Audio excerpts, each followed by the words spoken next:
Hey everybody, welcome back. Rachel here. We're in a new month, which means we have a new theme and a new word to learn about.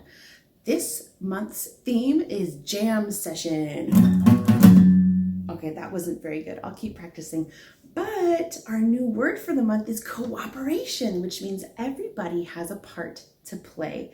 I can't wait to get into it. Are you guys ready? All right, stand up. Let's do it.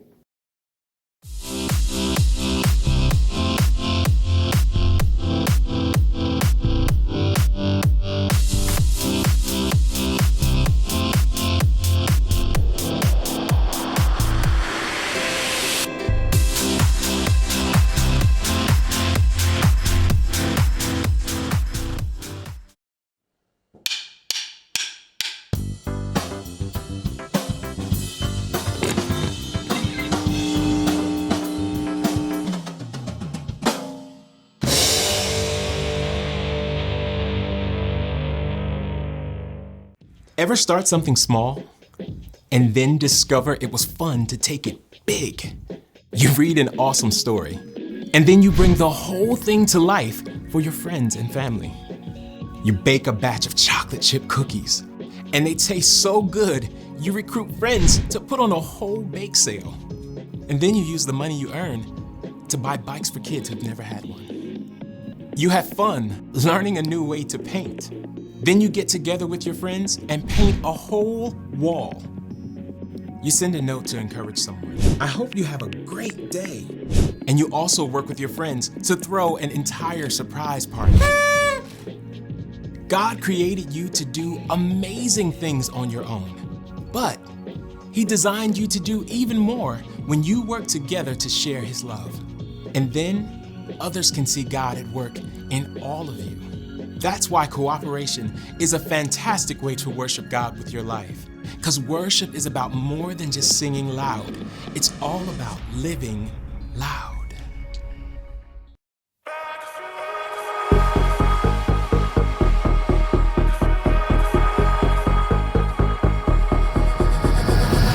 Anytime we need you, God, you're always there for us. Whatever we go through, God, you are the one we trust. We're working together just to share your love.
My name is Haley, and as you can see, I love music. And I mean all kinds of music. Rock music. Country music. Hip hop. I love it all. But my favorite kind of music is the kind that involves cooperation. Cooperation is working together to do more than you can do alone. Take an orchestra, for example. It takes all kinds of cooperation for an orchestra to come together. They've got strings, woodwinds, brass, and of course, percussion.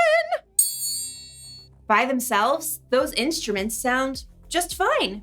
But when they all play together,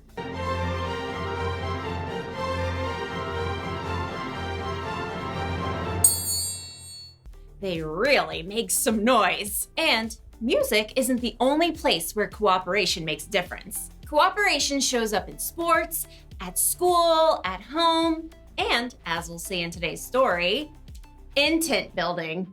Really, really, really big tent building. You'll see what I mean. See you soon. The Bible. It's 66 books of history, stories, letters, and poetry that fit together to form God's one big story. The epic adventure of how He created us and loves us so much that He made a way to rescue us. As we travel through the Bible, from Genesis to Revelation, we discover people who met God and found their lives changed forever. Now, for an amazing story, inspired by the book of Exodus. Though the Israelites had been slaves in Egypt for hundreds of years, God had led them to freedom in the desert, and now they had to build new lives and a new place where God could live among them. So God called out to their leader, Moses. Come up to me on the mountain. A thick cloud covered the mountain as God spoke with Moses. Tell the Israelites, you have seen for yourselves how I carried you on the wings of eagles and brought you to myself. Now obey me completely. If you do, then out of all the nations, you will be my special treasure. God gave Moses many rules and laws that would help keep the people safe, but God gave the most detailed instructions for something very special. Have them make a sacred tent for me. I will live among them. Make the holy tent and everything that belongs to it exactly like the pattern I will show you. Okay, ready, taking notes. Make 10 curtains out of finely twisted linen with blue, purple, and bright red yarn. Sew cherubim into the pattern. The curtains must be 42 feet long and 6 feet wide. Make loops out of blue strips. Moses' head must have spun as God gave him very complicated blueprints for a beautiful tent, for all the things that would go inside the tent, and for the elaborate robes the priests would wear. Curtains, lampstands, bowls, altars, incense, robes. God, I don't even know where to start. God knew Moses couldn't take on this huge job alone. In fact, God already had it covered. Phew. After Moses had heard all of God's instructions, he came down the mountain and told his assistant Joshua, Gather all the people. On it. God is going to make a home right here among us. We'll build an epic, amazing, ginormous tent for God. Who wants to volunteer? Maybe you should be a little more specific. Good point. One thing at a time. Aaron? Moses pointed out his brother, standing near the front. Right here!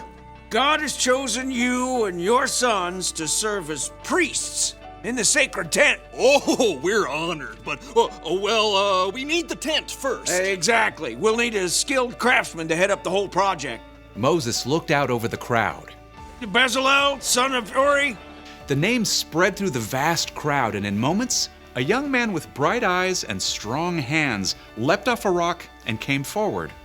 Bezalel, son of Uri, tribe of Judah, at your service. God has chosen you to lead everyone crafting the holy tent. Wow.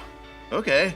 Gonna need half a second here. Don't worry. God's filled you with His Spirit, with wisdom, understanding, knowledge, all kinds of skill. You're talking about me? Can you make beautiful patterns in gold, silver, and bronze? Well, yes. Can you cut and set stones? Yep. Work with wood? Absolutely. Craft as if Pinterest were already a thing? Theoretically, yes. God will give you all the help you need, starting with, Oholiab? Another man stepped up, smile lines crinkling his face.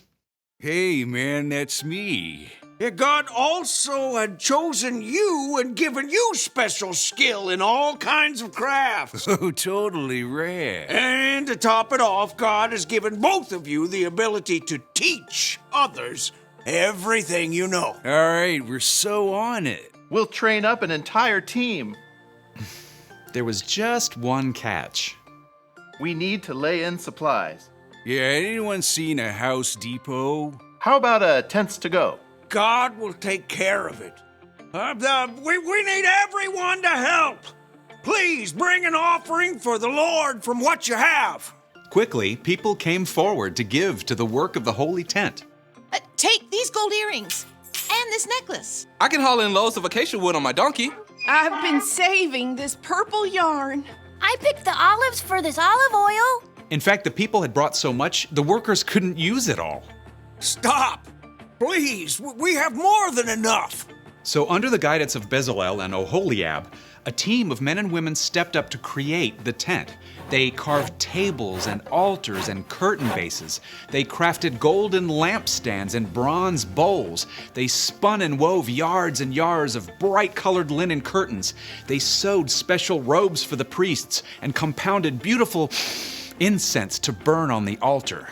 At last, the tent of meeting was complete. Moses and all the people gathered together once more. You have done the work just as God commanded. May God bless you all.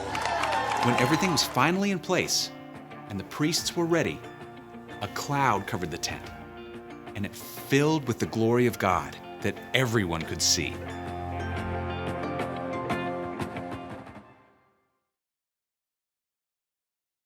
When the Israelites were wandering in the desert, God asked them to build a big tent.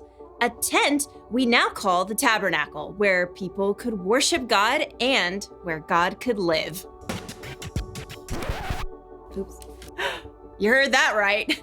God wanted to live with the Israelites in the desert inside of a big traveling tent. And God wanted the people to work together to make it. So they needed people with all kinds of different gifts. Designers, people who could sew, people who could work with stone and fine metals. Plus, they needed teachers who could train people how to do all of those things. God knew that if they all worked together, they could make something incredible. God has always been big on cooperation. Think of Jesus. He could do so much on his own.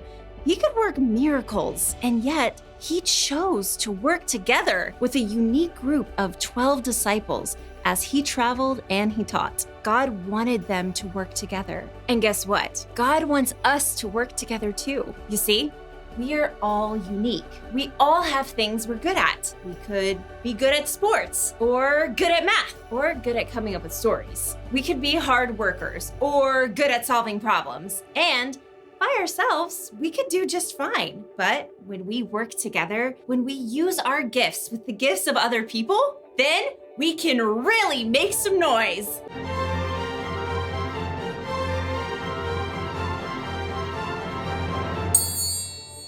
So here's the one thing to remember today. God wants us to work together. Working together helps us get things done faster. It helps us get things done better. Plus, it helps us to grow the relationships with the people all around us. And that is a good thing. Thought we could use a big finish. I'll see you next time.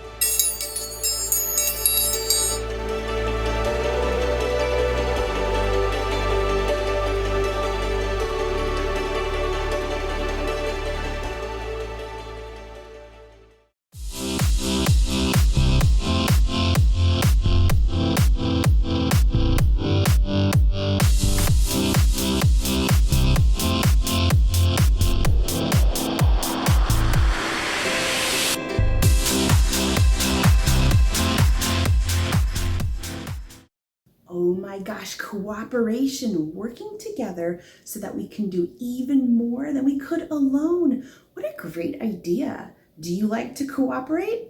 Can it be a little tricky sometimes? Yeah, that's true.